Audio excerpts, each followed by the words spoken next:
Hello जय हिंद दोस्तों, आप सभी का स्वागत है आपके अपने YouTube चैनल नौकरी तक पे। हम पुनः उपस्थित है एक नए वीडियो को लेके। आप आशा है कि आप अच्छे होंगे, स्वस्थ होंगे और जहाँ भी होंगे खुश होंगे। आज जो टॉपिक लेके आए हैं यह कमेंट पे आधारित है। अभी चूँकि हमारे जो कमेंट है, हमारे जो व्यूअर्स है, जो हमारे चैनल को देखते हैं, वॉच करते हैं, यहाँ तक कि जब हम लाइव आते हैं तो उसमें भी एक प्रश्न बहुत ही ज़्यादा पूछा गया कि सर सेंट्रलाइज्ड होता है क्या? जो इस बार का जो बहाली होगा वो सेंट्रलाइज्ड होगा। सेंट्रलाइज्ड यानी ऑनलाइन के साथ में सेंट्रलाइज्ड होगा। तो सेंट्रलाइज्ड है क्या? तो इस प्रश्न पे बहुत ही ज़्यादा बच्चे कंफ्यूज हैं और बहुत सारे यूट्यूबर, पहले हम ये बताएंगे, माफ़ी चाहेंगे कि आप अगर वीडियो देख के आए पहले से दूसरे जगह से तो और अच्छी बात है, लेकिन पहले दिमाग को अपने माइंड वॉश कर लीजिए, तब इस वीडियो को देखिए। नहीं तो आप लोग पहले से वीडियो देख लेते हैं, पता नहीं फलाना ठिकाना, और मन में कन्फ्यूजन रहता है, जिसके कारण जो भी हम बताते हैं तो आप कन्फ्यूज होते हैं और मुझे फ़ोन करते हैं। तो परेशान नहीं होना है, जो जानकारी देंगे हम सही देंगे। रीज़न क्या है? चूँकि हम एक शिक्षक है हाई स्कूल में, तो हम और मैं बहाली में बैठता भी हूँ, काउंसलिंग में मैं जाता हूँ, तो गलत नहीं दूंगा, ठीक है। और मेरा ये पर्सनल नंबर है, देख लीजिए आप, 6207257373। इस पर कॉल आप 9 बजे सुबह से लेके और रात के 8 बजे तक कॉल कर सकते हैं, ठीक है। लेकिन दिन में 1 और 3 के बीच में मत कीजिएगा। दिन में 1 बजे से लेके 3 बजे के बीच में मत कीजिएगा, क्योंकि उस समय लंच टाइम होता है, चूँकि क्लास भी होता है मेरा सीटेट का, बच्चे लोग पढ़ते हैं सीटेट का। अगर कोई बच्चे हैं आप लोग के जो सीटेट पढ़ना चाहते हैं, जो बीएड का गए, डीएलएड का गए और सीटेट पढ़ना चाहते हैं, तो कुछ वीडियो हम डाल दिए हैं प्लेलिस्ट में, आप उस वीडियो को शेयर कीजिए, माताएं बहनें जो भी पढ़ना चाहें, ठीक है। चलिए अब आते हैं वीडियो पे कि आखिर आज का जो वीडियो हम लाए हैं उसमें हम क्या कहना चाहते हैं। मैंने क्या बोला कि 7वां चरण शिक्षक बहाली जो 2022 में आने वाला है, आने वाला क्या, चूँकि जुलाई के लास्ट में आएगा, यानी कहे तो अगस्त के फर्स्ट वीक में अनुमानित है। आप देखते हैं कब तक आता है, पता नहीं बिहार सरकार का क्या है, चूँकि यहाँ की जो नीति है कुछ अलग ही है और उसमें हंसी भी आता है। तो आप लोग भगवान से प्रार्थना कीजिए कि बहाली आवे। चलिए अब आते हैं कि ये जो बहाली होगा सेंट्रलाइज्ड होगा, ऑनलाइन होगा और सेंट्रलाइज्ड होगा। तो सेंट्रलाइज्ड है क्या? पहले मैं आपको ये बता दूँ सेंट्रलाइज्ड है क्या, इसके फ़ायदे क्या है, इसके नुकसान क्या है, सभी टॉपिक पे आएंगे। उससे पहले आपको हम फ़ायदा बताएंगे, क्या सेंट्रलाइज्ड का फ़ायदा क्या है, ठीक है। चलिए फ़ायदा पे चलते हैं। सेंट्रलाइज्ड जो इस बार बहाली होगा उसका सबसे बड़ा फ़ायदा ये होगा कि ऑनलाइन होगा। ऑनलाइन समझ रहे होंगे आप, चूँकि इससे पहले आप जो भी फॉर्म भरते होंगे, एसएससी का भरते होंगे या बैंक में जाना चाहते होंगे कभी भविष्य में, कभी पास्ट में, तो ऑनलाइन अप्लाई करते हैं। तो ऑनलाइन अप्लाई में क्या होता है, एक बच्चा एक ही आवेदन, कि इंडिया के किसी कोने से हो तो उसमें एक ही आवेदन डालेगा, 2 नहीं, एक अभ्यर्थी 2 नहीं डाल सकता, एक ही। इसका फ़ायदा होगा कि ऑनलाइन होगा। दूसरा, अभ्यर्थी को कई जगह जाना नहीं पड़ेगा। इससे पहले छठा चरण में क्या था कि अभ्यर्थी बहुत परेशान हो जाते थे, कभी इस जिला तो कभी इस जिला, तो ऐसे में बहुत सारा पैसा भी खर्च होता था। ऐसे में क्या था, ज़्यादा खर्च भी होता था। तो अब ज़्यादा खर्च नहीं होगा इस सेंट्रलाइज्ड में, और साथ में समय का भी बचत होगा। पहले जो ऑफलाइन होता था छठा चरण तक, उसमें समय की बर्बादी होती थी, क्यों, और साथ में पैसा का खर्च भी, क्यों कि यहाँ से वहाँ जाना, इस नियोजन निकाय में जाना, अगले नियोजन निकाय में जाना। तो अब इस समय ऐसा दिक्कत नहीं आएगा, चूँकि वो ऑनलाइन है और सेंट्रलाइज्ड है, इसमें इसका फ़ायदा होगा, समय का बचत हो जाएगा। दूसरा, काउंसलिंग जो फेज होगा, पहले क्या होता था, फर्स्ट चरण चल रहा है, सेकंड चरण, थर्ड चरण, 5वीं चरण, छठी चरण, अब चल रहा है क्या, 7वां चरण चलने वाला है। तो काउंसलिंग में अब कमी आएगा, चूँकि ऑनलाइन हो जाएगा। दूसरा, उसके बाद फर्जीवाड़ा पे रोक लगेगा सेंट्रलाइज्ड में। पहले क्या था ऑफलाइन में कि यहाँ भी आवेदन डाल दिए, फिर दूसरे नियोजन निकाय में भी आवेदन डाल दिए, तीसरे नियोजन निकाय में भी आवेदन डाल दिए और गलत फलत डाल देते थे। तो ऐसे में क्या होता था, फर्जी शिक्षक बन जाते थे, ठीक है। तो ऐसे नहीं होगा। साथ में ऑनलाइन यानी सेंट्रलाइज्ड में क्या होगा कि डॉक्यूमेंट स्कैन करके अपलोड किया जाएगा। जैसे ही ऑनलाइन है तो इसमें इस चीज़ का फ़ायदा होगा कि आपको जब ऑनलाइन फॉर्म फिल करेंगे पोर्टल पे, तो उस समय आपको स्कैन करके डॉक्यूमेंट को डालना होगा, तो आप उसमें पकड़े जाएंगे गलत डॉक्यूमेंट डालेंगे तो, ठीक है।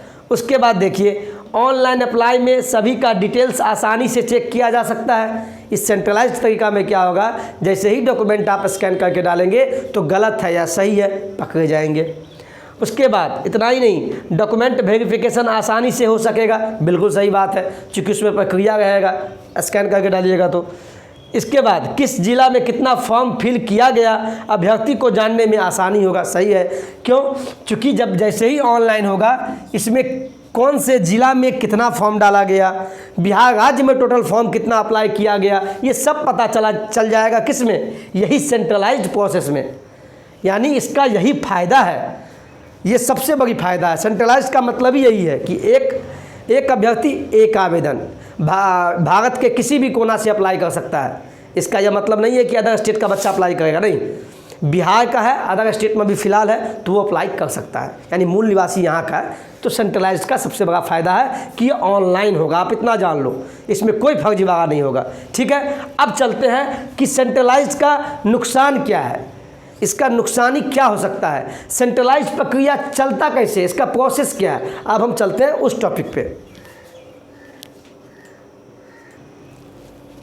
चलिए अब चलते हैं कि सेंट्रलाइज्ड जो प्रोसेस है कैसे अपनाया जाएगा। इसके तो फ़ायदे तो बता दिए, लेकिन इसका प्रक्रिया क्या होगा, इसको कैसे अप्लाई किया जाएगा, आखिर ये स्टार्ट कैसे होगा। ठीक है, तो उससे पहले आपको मैं ये बताना चाहूँगा कि बिहार में जो अभी तो 7वां चरण चलने वाला है, 6ठा चरण जो हुआ था अभी 1-2 जगह नियोजन में बाकी भी है, जहाँ भी 2-3 नियोजन निकाय हैं, जहाँ नियोजन निकाय सॉरी वहाँ बाकी है कुछ जगह पे, उसको छोड़ के।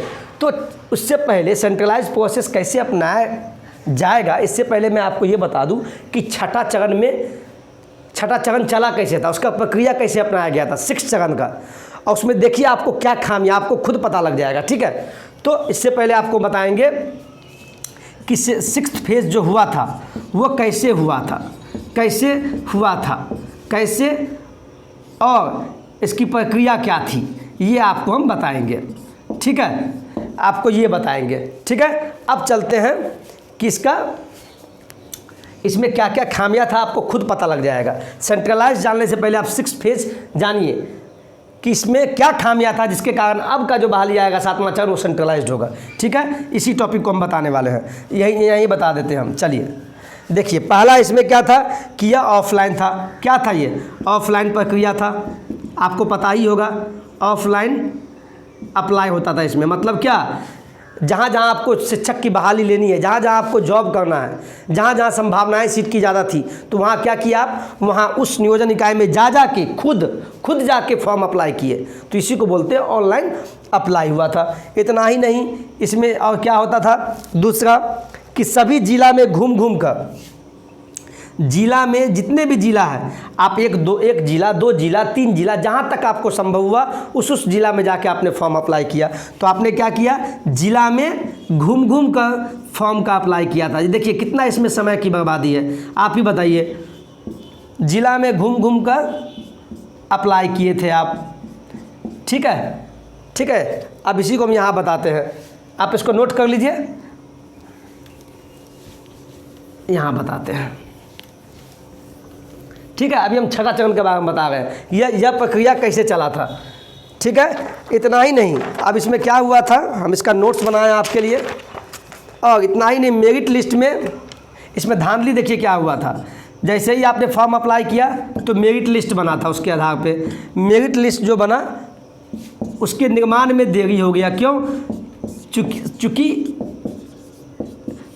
देखिए, जैसे ही आप घूम कर नियोजन में जा के फॉर्म अप्लाई किए थे तो समय की भी बर्बादी हुई थी, पैसा का भी खर्च हुआ था 10 से 15 हज़ार रुपया। और शिक्षक तो ऐसे भी गरीब होते हैं, हम लोग किसान फैमिली से हम नहीं, आप लोग भी आते होंगे। तो ऐसे में जैसे ही आपका ऑफलाइन अप्लाई हुआ तो समय बढ़ गया, जैसे ही समय बढ़ा तो मेरिट लिस्ट आने में क्या हुआ, देरी हो गया। क्या हो गया? देरी हो गया। इतना ही नहीं, 6ठा चरण का खामियां देखिए आप। और उसके बाद काउंसलिंग की जो प्रक्रिया हुई थी ऑफलाइन, यानी जब आपका मेरिट लिस्ट बन गया तो आपको बुलाया गया कि आपका इस नियोजन इकाई में, इस जिला के इस ब्लॉक में, इस पंचायत में आपका काउंसलिंग आज होना है, तो वो भी पता नहीं चलता था। और वो भी काउंसलिंग होता था तो धांधली होता था। किसका धांधली? जनप्रतिनिधि का। अगर पंचायत स्तर पर है तो उसका मुखिया अध्यक्ष होता था, सचिव होता था, तो वो लोग धांधली करते थे। जिला ये ब्लॉक स्तर पे आपको प्रमुख उसका अध्यक्ष होता था, तो वो लोग भी धांधली करते थे। और जिला स्तर पे जिला अध्यक्ष जो होते हैं, जिला परिषद, वो धांधली करते थे। तो ये प्रक्रिया छठा चरण में गलत था। और सर्टिफिकेट वेरिफिकेशन होता था सामने सामने, ठीक है, इसमें भी धांधली कि पता नहीं वो लोग। अब बताइए, कहीं भी नियोजन में नियमावली जो उसके आधार पर जो बहाली हुआ छठा चरण में, कहीं आपको एडमिट कार्ड का मांग नहीं है, और फिर भी छांटने के लिए डॉक्यूमेंट वेरिफिकेशन में आपको छांट दिया जाता था, क्योंकि आप बोल नहीं पाते थे। तो आप में ये कमी है, आपको बोलना होगा। काउंसलिंग का मतलब ही समझिए कि इंटरव्यू, चूँकि काउंसलिंग सामने सामने होता है, डॉक्यूमेंट वेरिफिकेशन, तो वहाँ बोलिए, उसका जवाब दीजिए। तो आप लोग जवाब ही नहीं देते हैं, ठीक है। तो अब जो 7वां चरण होगा, जब काउंसलिंग में आप जाएंगे, जब डॉक्यूमेंट वेरिफिकेशन होगा, तो उस समय आप बोलिए। गलती क्वेश्चन करे तो उसको काटिए, ये सब काम कीजिएगा, ठीक है। अब चलते हैं नियुक्ति पत्र। जब सर्टिफिकेट वेरिफिकेशन होता था तो उसके बाद नियुक्ति पत्र देता था। अब वो भी कब मिलेगा पता नहीं था, ये सब खामियां हैं। उसके बाद क्या होता था, विद्यालय का आवंटन। जब नियुक्ति पत्र मिल गया तो आपको कहता था ठीक है, आप इस विद्यालय में आप विद्यालय का चयन कर लीजिए, विद्यालय आवंटन। और उसके बाद होता था कि आप जाके विद्यालय में योगदान दीजिए। देखिए, छठा चरण में ये सब खामियां था, ऑफलाइन प्रोसेस था, बहुत गंदा प्रोसेस था, इसमें आप ही परेशान होते थे। तो ये तो अच्छा हुआ है, बहुत अच्छा हुआ है कि अब ऑफलाइन नहीं होगा, अब 7वां चरण में सेंट्रलाइज्ड होगा। और उसकी जो प्रक्रिया थी, उससे पहले आपको छठे चरण में जो खामियां था उसको मैंने बता दिया, अब इसका फ़ायदा भी मैंने बता दिया। तो इस जो प्रक्रिया है, ये सेंट्रलाइज कैसे चलेगा, इसमें आप कैसे फॉर्म अप्लाई करेंगे, ठीक है, यानी सेंट्रलाइज्ड क्या है, इसकी प्रक्रिया क्या है, वो अब अगले स्लाइड में आपको हम बताते हैं, ठीक है। चलिए अब देखते हैं, जो सेंट्रलाइज तो समझ गए क्या है, इसमें ऑनलाइन होगा, सबसे बड़ी बात। लेकिन इसकी प्रक्रिया कैसे होगी, यानी सेंट्रलाइज की प्रक्रिया क्या रहेगा, इसका प्रोसेस क्या रहेगा। तो सबसे पहले ये आप जान लीजिए कि ये तो ऑनलाइन होगा। सेंट्रलाइज का पहला मतलब कि ऑनलाइन होगा। कोई भी अभ्यर्थी किसी भी बिहार के किसी भी जिला से फॉर्म अप्लाई कर सकता है, और एक अभ्यर्थी एक ही फॉर्म डालेगा, यही है सेंट्रलाइज्ड। लेकिन इसकी प्रक्रिया क्या है, तो मान लीजिए बिहार सरकार इसका एक वेब पोर्टल बनाएगा। वेब पोर्टल कहने का मतलब है, जिनको नहीं पता है, उनका एक साइट होगा। जो भी साइट बनावे, जिस साइट पर जाके आप फॉर्म फिल कीजिएगा, उनका एक साइट होगा। और वहाँ पे जाके किसी भी जिला का अभ्यर्थी, यानी मान लीजिए कोई भागलपुर का अभ्यर्थी है, या बांका का, या सुपौल, दरभंगा, मधुबनी, रोहतास, पूर्वी चंपारण, पश्चिमी चंपारण, कैमूर, भभुआ, सासाराम, कहीं के भी हैं, मधेपुरा, तो किसी भी जिला का है, तो वो किसी भी जिला में रहकर एक ही, यानी बिहार सरकार के साइट पे जाके वो आवेदन कर सकता है। यानी अब भागने की ज़रूरत नहीं है, इस नियोजन इकाई में, इस जिला में जाके फॉर्म देना है, यानी अब कहीं जाने की ज़रूरत नहीं है। इसकी पहला प्रक्रिया यही है कि आप घर बैठे फॉर्म भर सकते हैं। आप किसी भी जिला में है, बिहार के किसी कोने में है, तो इसकी प्रक्रिया चलेगी ऑनलाइन, और कहीं से भी फॉर्म भर सकते हैं। आप पहला चीज़ ये जान लीजिए, इसकी पहला प्रक्रिया यही है। इसके बाद इसमें यह प्रक्रिया चलेगा कैसे, आप इसमें क्या कीजिएगा, इसके फ़ायदे क्या है, और कुछ नुकसान इसी में हम आपको बताएंगे। चलते हैं अगले स्लाइड पे, ठीक है। इसको पहले आप मिटाते हैं। ये वीडियो हो सकता है लंबा हो थोड़ा, लेकिन ध्यान से देखिएगा और वीडियो को स्किप मत कीजिएगा। आने जो हम बोलने वाले हैं, प्रत्येक मिनट में कुछ ना कुछ नया होता है, तो ध्यान दीजिएगा। चलिए, इसके फ़ायदे देखिए क्या होंगे। सेंट्रलाइज की प्रक्रिया में क्या फ़ायदा होगा कि यह सिंगल होगा, सिंगल ऑनलाइन फॉर्म अप्लाई होगा। यानी एक अभ्यर्थी एक ही फॉर्म डाल पाएंगे, क्योंकि उनका आधार से लिंक रहेगा। अब धांधली नहीं होगा, मैं आपको बता दूं। और दूसरा, इस प्रक्रिया में देखिए सेंट्रलाइज्ड में मल्टीपल डिस्ट्रिक्ट का चॉइस होगा, मल्टीपल डिस्ट्रिक्ट का चॉइस कर सकते हैं। ऐसा होगा, बिल्कुल होगा, नहीं होगा तो भी बताएंगे। जब सेंट्रलाइज्ड होगा, जब ऑनलाइन फॉर्म फिल किया जाएगा, तो उसमें जैसे आप छठी चरण में क्या करते थे, कुछ अभ्यर्थी 5-5 जिला में जाके फॉर्म डाले थे। क्यों? कि हमको बहाली हो जाए, मुझे बहाली हो जाए। उनको डर था कि ऐसा नहीं है कि दरभंगा में नहीं हो पाएगा तो फिर मधुबनी में हो जाएगा, मधुबनी में नाम नहीं आएगा तो मुजफ्फरपुर में नाम आ जाएगा। तो इसी डर से वो एक नहीं बल्कि 5 जिला में फॉर्म अप्लाई किए थे। उसी प्रकार जब सेंट्रलाइज्ड होगा तो इसमें आपको ऑप्शन दिया जाएगा कि आप एक से अधिक जिला का चयन कीजिए, एक से अधिक जिला का चयन कीजिए, ऐसा आपको ऑप्शन दिया जाएगा, बिल्कुल दिया जाएगा। मल्टीपल यानी बहुत सारा डिस्ट्रिक्ट का चॉइस। ऐसा नहीं है कि आपको बोलेगा कि 38 जिला का चयन कीजिए, नहीं, कम से कम देगा 5 जिला, क्या 5 जिला चुनिए, उसी में आपका जॉब होगा, मिनिमम देगा। लेकिन एक चीज़ और बताएंगे, अगर मान लीजिए ये ऑप्शन नहीं देता है कि मल्टीपल डिस्ट्रिक्ट चॉइस, एक से अधिक जिला का चयन करने का ऑप्शन नहीं देगा, तो उसका भी नुकसान हम बताएंगे अगले स्लाइड में। पहले आप ये जान लीजिए कि सेंट्रलाइज प्रक्रिया कैसे कैसे चलती है, ठीक है। और तीसरा, काउंसलिंग का डेट आसानी से पता लग जाएगा, चूँकि ऑनलाइन है तो इसमें अपने आप कैसे, चूँकि साइट पर पता लग जाएगा, उसके सूचना में जाके कहीं जाने की ज़रूरत नहीं और किसी से पूछने की ज़रूरत नहीं है। काउंसलिंग का डेट पता लग जाएगा और आपका चूँकि मेल के माध्यम से भी आपको आ जाएगा काउंसलिंग का डेट, यानी अब आसानी से पता लग जाएगा और मोबाइल पे भी आ जाएगा मैसेज। इतना ही नहीं, इस प्रक्रिया में आपको फ़ायदा होगा डॉक्यूमेंट वेरिफिकेशन का। पहले तो डॉक्यूमेंट वेरिफिकेशन ये तो होगा ही, लेकिन उससे पहले तो विद्यार्थी उसी में छट जाएंगे। गलत आदमी जब ऑनलाइन करने जाएंगे, डॉक्यूमेंट गलती होगा तो उसी में छट जाएंगे, तो पहले फर्जीवाड़ा वहीं हट गया। दूसरा, जब ऑनलाइन हो जाएगा तो डॉक्यूमेंट वेरिफिकेशन भी आपका इसमें होगा। इतना ही नहीं, इसके बाद जब ये सब हो जाएगा तो आपको विद्यालय का आवंटन दिया जाएगा कि आप किस विद्यालय में, जब आप काउंसलिंग हो जाएगा, सिलेक्शन हो जाएगा, तो आपको विद्यालय का आवंटन दिया जाएगा कि आप किस विद्यालय में लीजिएगा। और उसके बाद आपका नियुक्ति पत्र दिया जाएगा। और इतना ही नहीं, नियुक्ति पत्र के बाद आप विद्यालय में जाके पढ़ा सकते हैं। तो देखिए कितना आसानी प्रोसेस हो जाएगा ऑनलाइन होने से, यही है सेंट्रलाइज्ड। लेकिन हम एक चीज़ बताना चाहते हैं, जो हम बताने वाले थे कि मान लीजिए इसके नुकसान क्या हैं। इसके नुकसान क्या हैं सेंट्रलाइज्ड के? नुकसान आपको कहाँ देखने को मिलेगा, देखने को क्या मिलेगा नुकसान, आपको हम बताते हैं। सेंट्रलाइज्ड प्रक्रिया क्या है, ठीक है, इसके नुकसान क्या है। अगर मान लीजिए इसके नुकसान क्या हैं, ये आपको हम बताते हैं। आप इसका सबसे बड़ा खामियां है कि मान लीजिए, इसका हम लिखे हुए हैं मल्टीपल डिस्ट्रिक्ट। हाँ, इसका पहला नुकसान होगा कि मान लीजिए मल्टीपल डिस्ट्रिक्ट चॉइस का ऑप्शन अगर नहीं देता है, चॉइस का ऑप्शन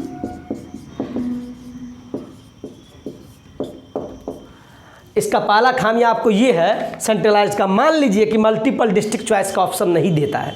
मान लीजिए आपको कह दिया नहीं, आप ये जिस जिला से है या कोई एक जिला आप चुन लीजिए। अगर ऐसा दे दिया कि आप दरभंगा के हैं, दरभंगा में ही फॉर्म डालेंगे और बाद बाकी आप कहीं नहीं डालेंगे, तो सबसे बड़ा खामियां ये होगा कि जिसका ज़्यादा मेधा अंक होगा पहले उसको होगा, और जिसका कम होगा उसका तो होगा ही नहीं। यानी हाई कटअप वाला का आसानी से हो जाएगा, हाई मेधा अंक वाले का, और कम वाले का तो होगा ही नहीं। इसीलिए वैसे हमें नहीं लगता है कि ऐसा गलती करेगा बिहार सरकार, शिक्षा विभाग। वो आपको कम से कम 5 जिला चुनने का ऑप्शन देगा। ऐसा तो कोई बेवकूफ़ तो है नहीं, क्योंकि वो भी चाहते हैं कि आपको जॉब दे, आप भी बेरोजगार हैं, आपको भी रोजगार मिले, तो मल्टीपल डिस्ट्रिक्ट चॉइस का ऑप्शन देगा। एक हम खामियां बताएं, अगर नहीं देता है तो क्या दिक्कत है।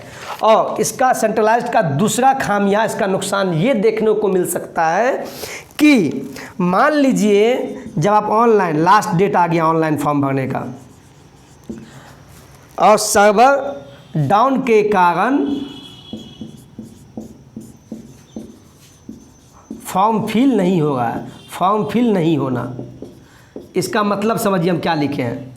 इसका मतलब ये हुआ कि मान लीजिए कि डेट आपका 2 दिन बचा हुआ है, ऑनलाइन फॉर्म भरने का अंतिम तिथि 2 दिन बचा हुआ है, और उस समय आप फॉर्म भरने गए, और चूँकि जैसे ही लास्ट डेट आता है किसी जब ऑनलाइन में, तो देखिएगा जो उसका साइट होता है, जिस साइट पे फॉर्म अप्लाई होता है, उसका साइट जब बिजी हो जाता है तो उसका क्या होता है, वो हैंग करने लगता है, साइट काम नहीं करता है। उसी को बोलते हैं सर्वर डाउन। डाउन मतलब नीचे चले जाना, यानी फॉर्म ही नहीं खुलेगा आपको, चूँकि ज़्यादा लोड हो जाता है, समय कम बचा, अंतिम दिन है, तो ऐसे में आपका फॉर्म फिल होगा नहीं, और जब फॉर्म फिल नहीं होगा तो आप ऐसे ही रिजेक्ट हो जाएंगे। तो ऑनलाइन में, सेंट्रलाइज्ड ऑनलाइन में एक यही खामियां है, बहुत बड़ा खामियां है कि ऑफलाइन में क्या है, अंतिम तिथि तक आप वहां जाके बाय हैंड अपना फॉर्म यानी आवेदन जमा करते थे। लेकिन ऑनलाइन में, चूँकि ऑनलाइन है और सेंट्रलाइज्ड होगा, तो अंतिम दिन बचेगा तो सर्वर डाउन हो जाएगा, जिसके कारण फॉर्म फिल नहीं होगा और आप आवेदन से वंचित रह जाएंगे। तो इसके 2 खामियां हमें देखने को मिला सेंट्रलाइज्ड में और ऑनलाइन में। ठीक है, और मुझे उम्मीद है कि ये वीडियो आपको पसंद ही नहीं बल्कि बहुत ज़्यादा आप इसको पसंद करेंगे। लेकिन आप वीडियो को स्किप मत कीजिएगा, अंतिम क्षण तक, वीडियो के लास्ट तक आप वीडियो को देखिए और बहुत कुछ समझ में आएगा। और कुछ विद्यार्थी फ़ोन करते रहते हैं, अभ्यर्थी, बहुत सारा अभ्यर्थी एक ही बात को लेके कॉल करते हैं, सर मेधा अंक, सर कितना जाएगा, सर मेधा अंक। उस पर हम वीडियो भी बना चुके हैं, लेकिन कहिएगा तो हम फिर से बना देंगे। देखिए, हम आपको खुश करने के लिए ये नहीं बोलेंगे कि 50 पे हो जाएगा आपका कटअप पे, नहीं। हम जो बनाए हैं 10,000 अभ्यर्थियों पर रिसर्च करके बनाए हैं, लेकिन फिर भी हम एक बार वीडियो ला देंगे। और एक कॉल आता है ज़्यादा से ज़्यादा कि त्रुटि से संबंधित, हम इस पर भी वीडियो बना चुके हैं कि किसी के डॉक्यूमेंट में नाम में, पिता के नाम में स्पेस छूट गया है, तो इस पर भी हम वीडियो बना चुके हैं। तो आप लोग देखिए। और आय प्रमाण पत्र कैसे बनेगा, OBC कैसे बनेगा, सभी पर हम वीडियो बना चुके हैं। आपको कॉल करने का ज़रूरत नहीं पड़ेगा। आप बस एक काम कीजिए, आप लोग खुद जानते हैं, हम फिर भी बताना चाहेंगे, कुछ महिला अभ्यर्थी को शायद नहीं पता है, वो आप क्या कीजिएगा, YouTube खोलिएगा। YouTube खोलने के बाद ऊपर में आप ऐसे लिखिएगा NAU, फिर से हम बोल रहे हैं, हमको नहीं बोलना चाहिए, NAU के बाद A है, ध्यान रखिएगा। नहीं तो एक चैनल है जो नौकरी तक भी है, एक और वो नहीं, इसमें मेरे चैनल में के बाद A है, नौकरी स्पेस तक TAK डालिएगा, चैनल खोलिएगा। उसके बाद वहाँ ऑप्शन दिखेगा, हम फिर से बोल रहे हैं, जैसे ही चैनल को क्लिक कीजिएगा तो ऊपर में होम दिखेगा, यहाँ वीडियो दिखेगा, प्ले लिस्ट दिखेगा। तो आप प्ले लिस्ट में जाइए। उसके बाद इसमें एक बना हुआ है फोल्डर, बिहार शिक्षक भर्ती करके एक फोल्डर बना है, उसमें सभी आपका जो भी समस्या है, हम सभी पे आपको हम वीडियो बना चुके हैं। तो आपको कोई समस्या नहीं होगा। लेकिन आप देखिए, हम जो जानकारी देंगे सही देंगे। रीज़न क्या है कि हम खुद एक शिक्षक हैं और गवर्नमेंट शिक्षक है, अभी परमानेंट नहीं हुआ है, लेकिन हैं, गेस्ट टीचर में है, साइंस टीचर हाई स्कूल में। हम बार बार आपको बोल रहे हैं, ट्रस्ट कीजिए आप, और बिंदास रिलैक्स होके बी पॉजिटिव रहिए और बिलीव इन गॉड, और भगवान पर विश्वास कीजिए, बहाली तो आएगा और आपका सिलेक्शन भी होगा। निगेटिव मत सोचिए, बस हम यही कहना चाहेंगे। हंसते रहिए, मुस्कुराते रहिए और जहाँ हैं खुश रहिए। जय हिंद, जय भारत।